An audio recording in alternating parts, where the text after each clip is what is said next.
And now we're back from outer space. That's right. R&R is over. Tan rested, ready to go. Well, it was always tan. Well, actually never rested, but always ready to go. Minnesota Fighting Vikings are about to start training camp officially tomorrow, and they're going to get it on. That's right. We ain't moving from this chair. Well, it will be a new background eventually, within like 6 weeks. We'll see. It takes a long time to get into a new house. Anyway, Mike Zimmer, head coach of the Vikings, met with the media jackals to open up training camp, and he had a couple of things to say about some stuff. Wanted to go through it. Let's go. So, of course, on the Rick Dennison situation, Chad Graff, go.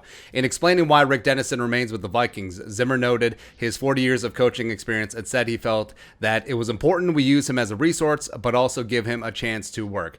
He also hyped up new official. Well, let's recap the saga. So, last Friday, ESPN reported that Dennison was going to be out because he would not get the COVID vaccine, and that was against NFL protocol for this season. And then it was reported that he was going to be brought back into the fold, and then he's going to be a senior offensive advisor, since if he doesn't get the vaccination supposedly as a tier 1 asset for the Vikings, he couldn't interact with the players, other coaches, etc. So he's just going to be out in the ether.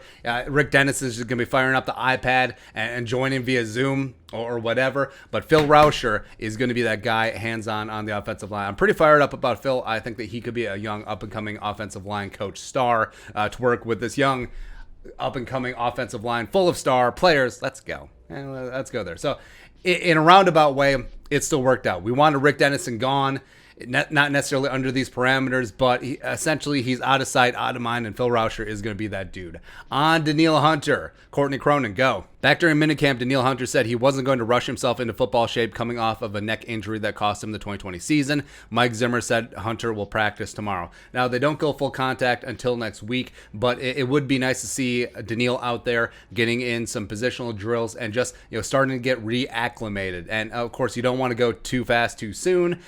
You do have a chance of re-injuring that neck. But yeah, just give him all the time that he needs until that he feels comfortable that 99 could be 100% headed into 2021, because he's going to be the linchpin of the defense. Like, he is the keystone. He is the thing that needs to happen, both setting the edge in the run game as well as just getting after that quarterback's ass. Love it. On Michael Pierce and his calf, at Chris Thomason, go. Vikings coach Mike Zimmer on Michael Pierce. Last year, we had a player who had a tweak, Danielle Hunter, and he said he got ridiculed for saying that, which is what he thought at the time. So he reserved comment on Pierce's injury. So for many years, Zimmer, he was honest to a fault, but he wouldn't talk about players' injuries unless it was in the context of ridiculing said player. The whole, you can't make the club in the tub, throwing Sharif Floyd under the bus, blah, blah, blah. So it also shows that Zimmer, he does have a little bit of rabbit ears. Like, he understands what they're saying in the media, maybe even social media. I don't know, maybe one of his relatives is really dialed into the Instagram and the Twitters, and there's like, oh yeah, they're making fun of you about the tweak. Like, they have memes about you watching that Titanic go down and calling it a tweak. But I think it is smart. I think it's a negative free roll for Zimmer. Like, if he said that Michael Pierce's calf injury is minor, which it probably is, and they're just being overly cautious about it, then if it somehow ended up being something that could cost him some time, it would be like, ho, Zimmer at it again. Speaking of injuries of star players, on first-round pick left tackle Christian Darrisaw and his groin, Gessling strip, go. Zimmer said the Vikings will be very careful with Christian Darrisaw the first few days of camp after the first-round pick had groin surgery before the draft. Said Darrisaw has been here the past few days and moved around well.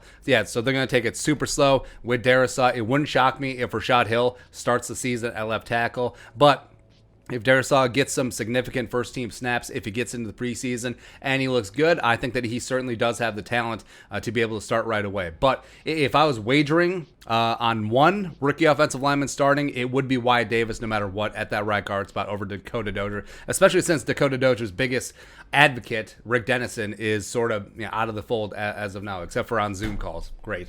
On speedster free agent wide receiver D.D. Westbrook, Will Raggets, go.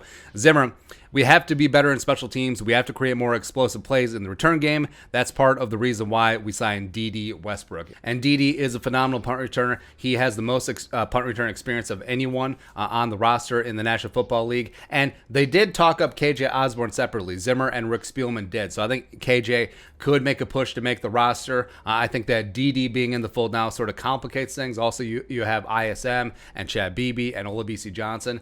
I would be shocked if they all made the roster, because then you'd be carrying 7 wide receivers. But I will see, or I guess we'll see. But D.D. has a lot of untapped potential. And you look back at him in Oklahoma, he was just a nail driver, man. But I think that at the NFL level, he would be better suited to be a tertiary or fourth option. And he certainly could be that with the Vikings, where, hey, run 9s, run bang 8s, take the top off the defense, and you'll get a little bit of work, and everyone else will give you that opportunity.